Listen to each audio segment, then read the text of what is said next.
Deep in the heart of the Appalachian Mountains lies Hollow Hill, a place shrouded in mystery and terror. Legend has it that the hill is cursed, haunted by the restless spirits of those who died there long ago. The story tells that in the 1800s, a small farming community led by a man named John grew up on the hill. However, during one winter, a severe blizzard swept through the valley and cut off the hill from the outside world. Due to the fact that food was scarce and it was not possible to communicate with neighboring towns, the community went berserk.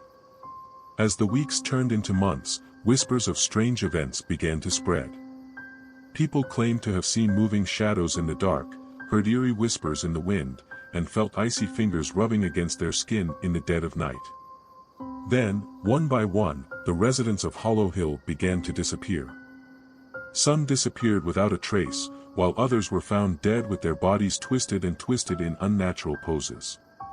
The last person to disappear was John himself. One night he walked into a blizzard and was never seen again. Some say that he was possessed by spirits that haunt the hill, while others believe that he simply lost his mind and headed into the wilderness to die alone. John's disappearance sent shockwaves through the community.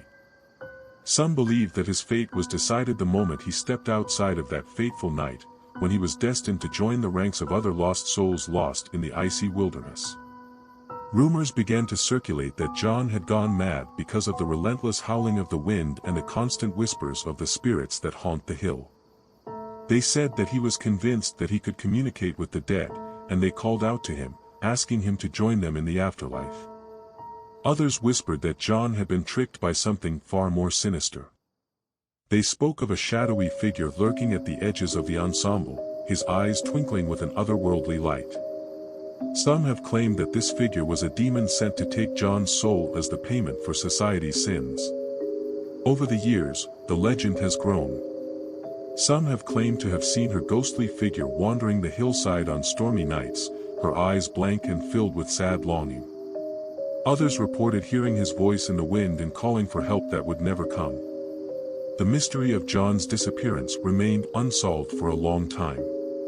Some think he's still out there somewhere, wandering through the wilderness, lost forever in the blizzard that overtook him.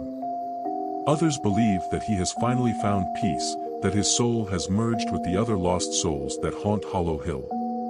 John's disappearance left the community in a state of turmoil. His wife, Sarah, refused to believe that he was gone, spending countless hours searching the wilderness around Hollow Hill, calling out his name into the biting wind, but to no avail. As the days turned into weeks, Sarah's grief turned to desperation.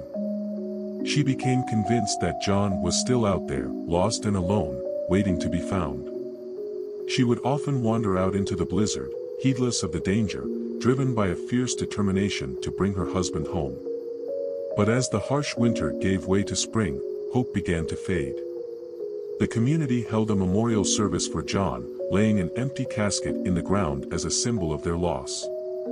Sarah stood by the graveside, her face a mask of grief, as the mourners paid their final respects. Despite the passage of time, Sarah refused to give up hope. She continued to search for John.